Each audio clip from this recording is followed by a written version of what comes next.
All glories to the assembled devotees. All glories to Shishi Guru and Gauranga.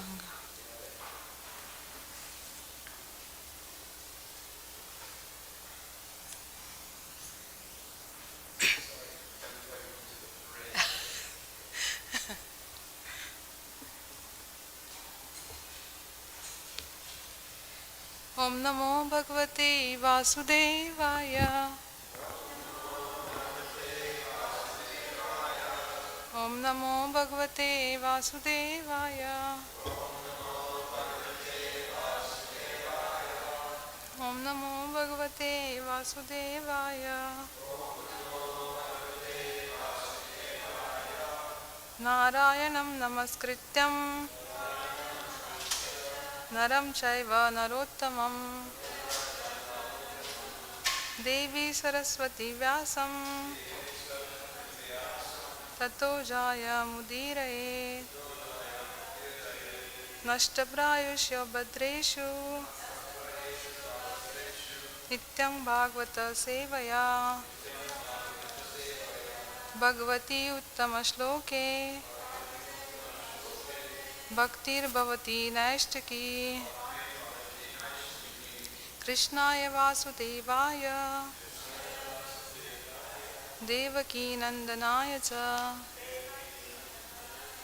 Nanda Gopakumaraya Govindaya Namo Namaha.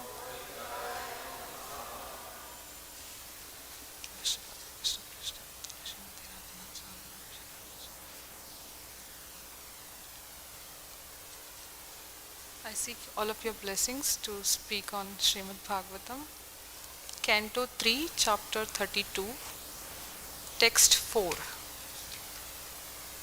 So, we are on the second last chapter of Canto 3, which says, Entanglement in Fruitive Activities.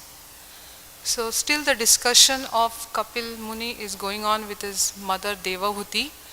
So she asked many questions and he is answering to her questions. So this first 3 verses in the chapter 32, it talks about fruitive activities. So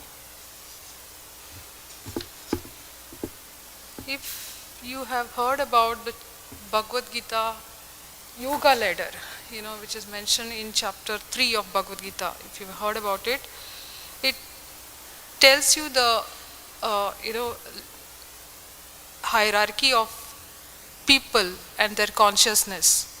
So if you are on the lowest consciousness or no consciousness at all, then you are living an animalistic life. Above that, above the animalistic life is like you are into a karma. And karmas are like we are talking about the ladder in the sense, hierarchy, like who is next like that. So if we talk about karma yoga, after animalistic life this comes human life which follows karma yoga. Karma can be divided into 2 types. One is sakam karma yoga and one is nishkam karma yoga. So if we look at these 4 verses in chapter 32, it talks about Sakam Karma Yoga. Let's read the text. Yada chahidram sayyayam sete nantasano hari tada lokalayam yanti ta ete grihamedinam yada chahindra sayyayam sete nanta sanohari tada lokalayam yanti ta ete grihamedinam.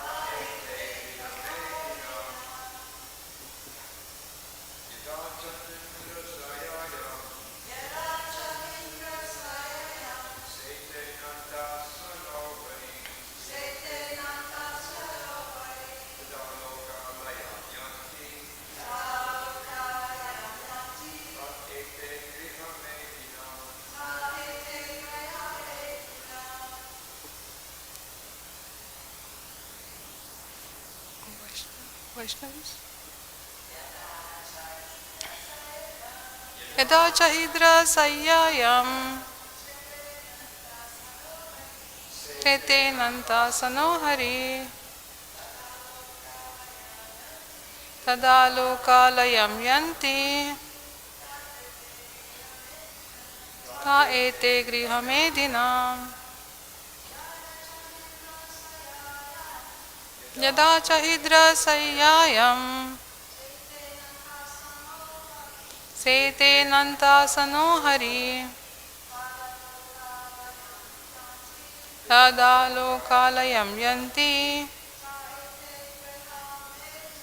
tad ete grihamedinam. Translation and purport by His Divine Grace A.C. Bhaktivedanta Swami Srila Prabhupada.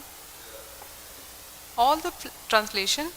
All the planets of the materialistic persons, including all the heavenly planets such as the moon, are vanquished when the Supreme Personality of Godhead Hari goes to his bed of serpents, which is known as Ananta Shesha. Purport. The materially attached are very eager to promote themselves to heavenly planets such as the moon.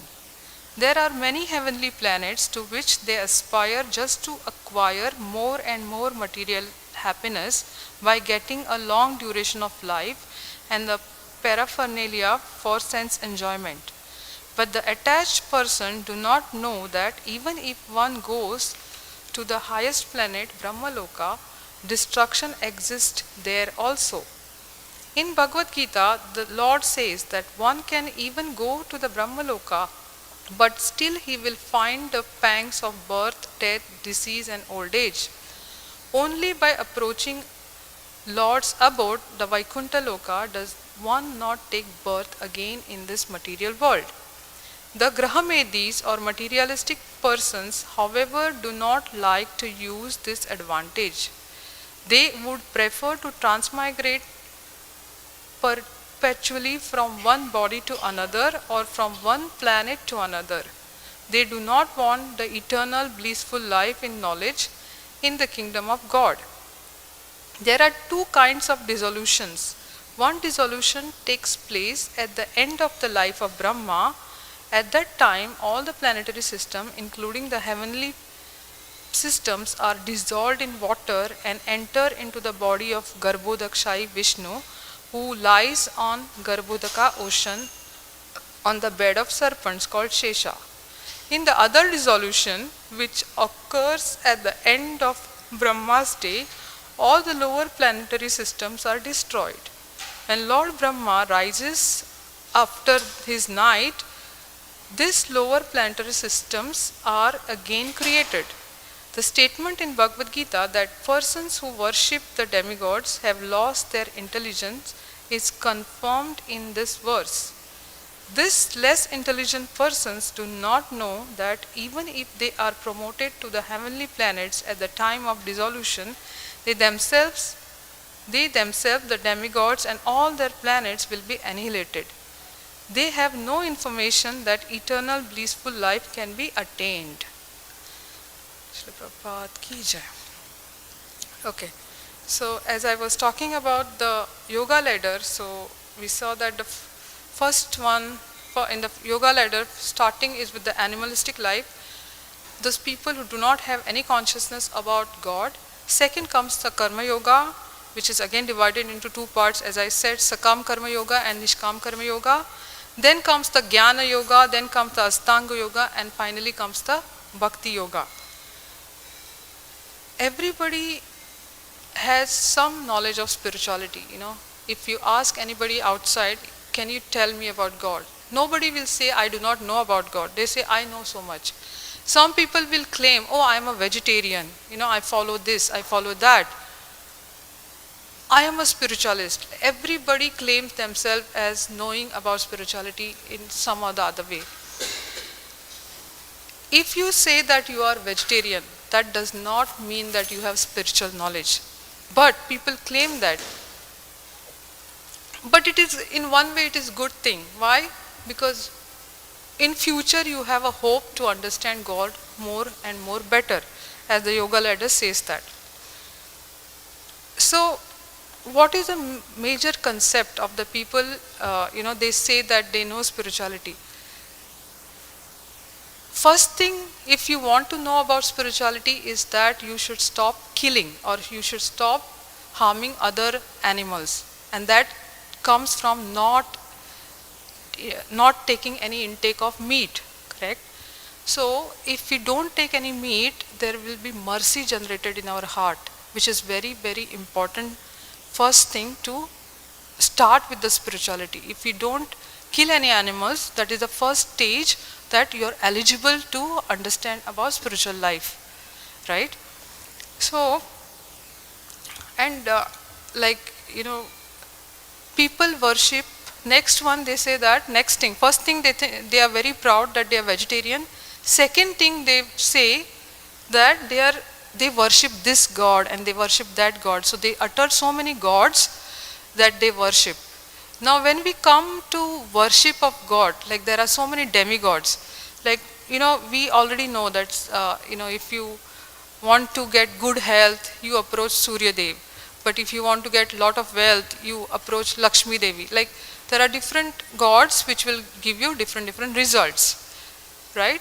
But that doesn't mean that you are into Bhakti Yoga. Bhakti Yoga is totally different from what we think we are spiritual.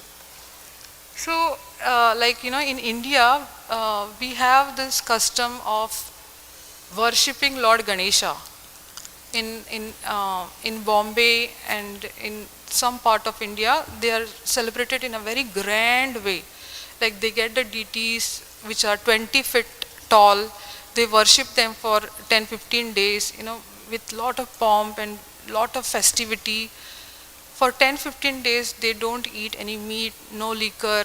Everything is so nice. Everybody is so happy, enjoying. They invite so many film stars to take pictures. So many things they do, in this 10 days. And when they ask from where you learnt it, they say that our ancestors taught us this. Right? So it is coming from the line of ancestors that they taught us the worship of Lord Ganesha. But to be very frank, they are all coming into this yoga of Sakam Karma Yoga. Now what is Sakam Karma Yoga? Let us understand that first. Sakam Karma Yoga meaning doing good for getting some benefits. Right? That is like, in other words, we could say that it is like a business. We are trying to do some business with these demigods. Demigods are said to be easily pleased. We don't have to do many things. They are easily pleased. And when you approach them with some motive, many times people say, I will give you this, please Lord give me this, like that. So it's a give and take relationship. They do not really have any love for that God. They just want their, things to be satisfied. Whatever sense gratification they want to do, they want to get it satisfied. So that's why they approach these demigods. That is the main reason why they have this, as so-called spirituality in their mind. So many times we see that they kind of do this pujas for 10-15 days for Lord Ganesha. And then what? After that, what they do? We all know that after their work is done, they do the Visarjan. So they do the Visarjan, or they just, kind of give up on the deity. They don't want to worship them throughout, correct? Because there is so much restrictions. Restriction in the sense your senses has to be controlled, your tongue has to be controlled. They don't want to do that for a long time. So it is just temporary affection for the deities or for the demigods. So they, the main reason why they approach these demigods is because they want to get their sense gratification done. Like also there is one example, other example is people observe this Navaratri festival for 9 days. They worship different forms of, Durga Devi for 9 days, and they refrain from liquor, they refrain from meat eating. But the moment that 9 days are over, the next moment they want to, come back to their original things like eating meat and eating fish and whatever. Because I've observed in my own life that when I was living in India, I've seen people how much they crave for this, meat eating, and they cannot, that 9 days is like a big thing for them in a year. So they immediately want to, come back to their whatever they want to eat. So this is their kind of worship. It's kind of a, business they are doing with these demigods. So in chapter 2 of Bhagavad Gita, Krishna tells to Arjuna, let me read that shloka. Shloka 2.45, Krishna says, Traiguna Vishya Veda Nistraiguna Bhavarjuna Nirvanto Nitya Sattvasto Niryoga Krishema Atmavan. So Krishna says, most of the time Krishna tells that 99% of the Vedas which are given, it talks about how to improve your material life. It doesn't deal with, and it deals with the three modes of material nature, Traiguna Vishya Veda. So most of the time it talks about the three gunas. It doesn't talk more about anything about spirituality. And we are constantly getting around these modes. We are always we are getting played by these three modes of nature. So how to come out of this? So the solution also is given in the same shloka. It says, Nirdvandvo Nitya Sattvastvo. The Vedas deal mainly with the subjects of three modes of material nature. O Arjuna, become transcendental to these three modes. So Krishna is telling, if you want to come out of this, the best way is to become transcendental to these three modes, be free from all dualities, from all anxieties for gain and safety, and be established in the self. So this is the solution Krishna is offering to Arjuna. If we are constantly engaged in three modes and you don't know what to do, so Krishna is telling, come out of these three modes, be transcendental. So everybody goes to astrologer, everybody goes to some kind of great people who can resolve their problems of life. Right? So, they go and tell, can you solve my problem of life? Can you solve? They don't want the actual spirituality. They just want their problems to be removed. Kind of, in fact, they are only thinking about their sense pleasure. Everybody, like, who is, into this three mode, they only think about their sense pleasure. Now, what are these senses? And how we can come out of the sense pleasure. So it is said that, the senses are like the 5 horses, which show the picture, 5 horses, and there is one who is holding the reins for this horses, and there is one person who is the, chariot driver and charioteer. So Krishna, in fact, Arjuna very nicely gave. If you compare that analogy of, this 5 horses can be compared to the senses of a human being. The reins is a mind. The person who is holding the reins is kind of intelligence, and the one who is sitting on the chariot is the soul or the person itself. So in Arjuna's case, what he did? So the intelligence is the one who is holding the reins. So Arjuna placed Krishna in that place. He used, his intelligence was totally surrendered to Krishna. So Krishna was holding the reins for Arjuna. So this is how we should also live our life. Instead of, coming out of these 3 gunas, we should completely surrender to Krishna. That way Krishna controls our life, Krishna controls our mind, and we cannot, as we say, we cannot fall into this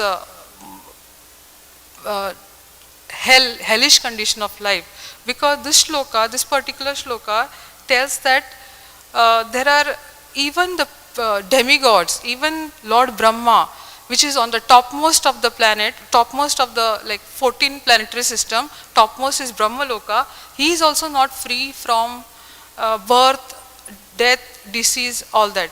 So if Brahma is also not free from all that, then how about all us living entities?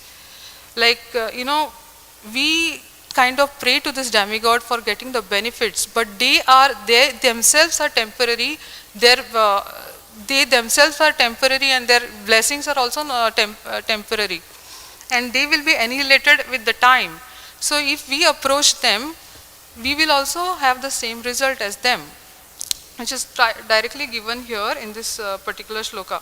All the planets of the materialistic person, including all the heavenly planets, such as the moon, are vanquished when the Supreme Personality of Godhead Hari goes to his bed or serpents, which is known as Anantashesha.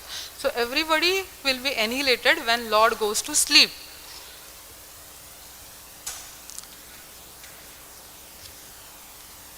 In shloka 8.6 of Bhagavad Gita, Krishna says also, from the highest planet in the material world down to the lowest, all are places of misery, wherein repeated birth and death take place. But one who attains to my abode, O son of Kunti, never takes birth again. Now, as we saw that, as we kind of request or pray to this demigod for sense gratification, pleasure, they want to go to heavenly planets. They may go to heavenly planets by performing pious activities, but the time in the heavenly planets is limited. They can live only for 10,000 years over there, but again they have to come back and suffer in this earth. So the result is not permanent, as Krishna says in this 8.16, that but one who attains to my abode, O son of Kunti, never takes birth again. But if we reach to Golok Vrindavan, we reach to the ultimate, we will not have to take birth again and again. Only this bhakti can save us from this repeated birth and death, right?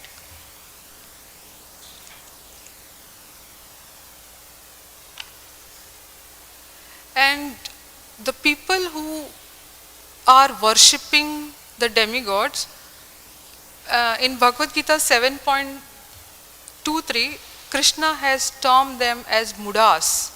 The worshipper of demigods are termed as mudas. It is antavanta tuphalam tesham. So men of small intelligence worship the demigods, and their fruits are limited and temporary.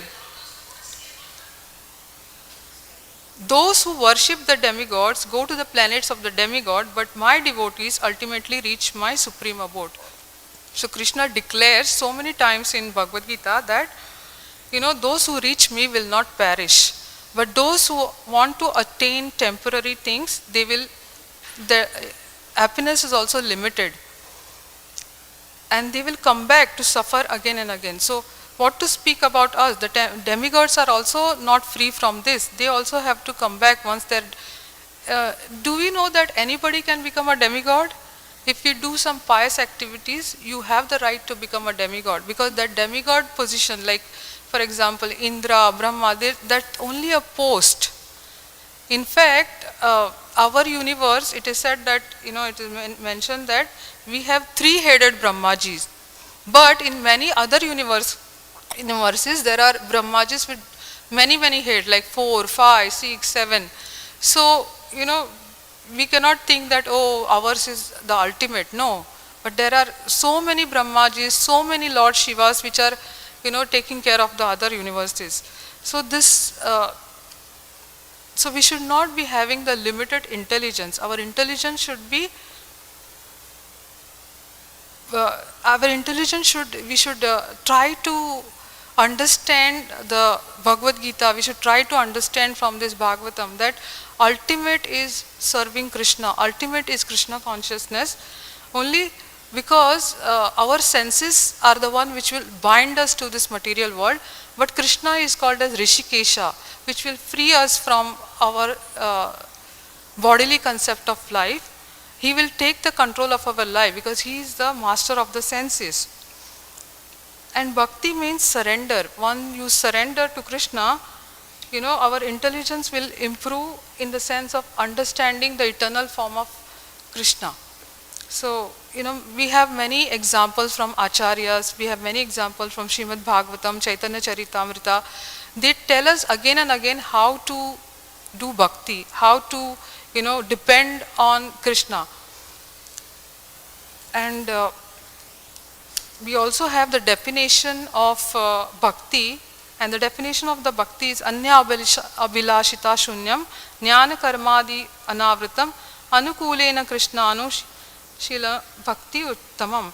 The highest bhakti is defined as continuous service directed favorably towards Krishna and the devotees. It should be devoid of all material desires and not covered by monistic philosophy and fruitive action. So this is the ultimate definition of bhakti given by Srila Rupa Goswami, which says that we should not have desires, any material desires, and should not be covered by monistic philosophy. So Anya Vilashita Shunya. So if you really want to achieve the highest, you should give up the petty materialistic desire, which they say that the desire never ends. Even if you are 80 years old and if you ask the 80-year-old person that do you have any desire, he will keep on saying that I have this desire, I have that desire. So it never ends. So only if you are free from the desires by following the process of this Krishna consciousness, you will achieve the highest. And the highest is to achieve Krishna consciousness or to go back to Godhead. So this is what also mentioned in this verse.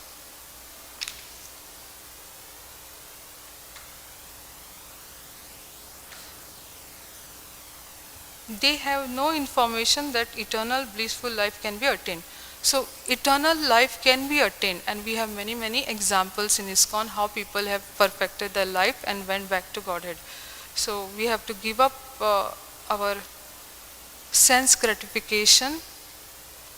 In fact, it is easy to be into Krishna consciousness. They say that you don't have to give up anything, just be in Krishna consciousness, automatically your desires will be changed, and we will climb on the yoga ladder eventually. So I would like to end my Srimad Bhagavatam classes. Srimad Bhagavatam ki jai. Anybody have any questions? Thank you.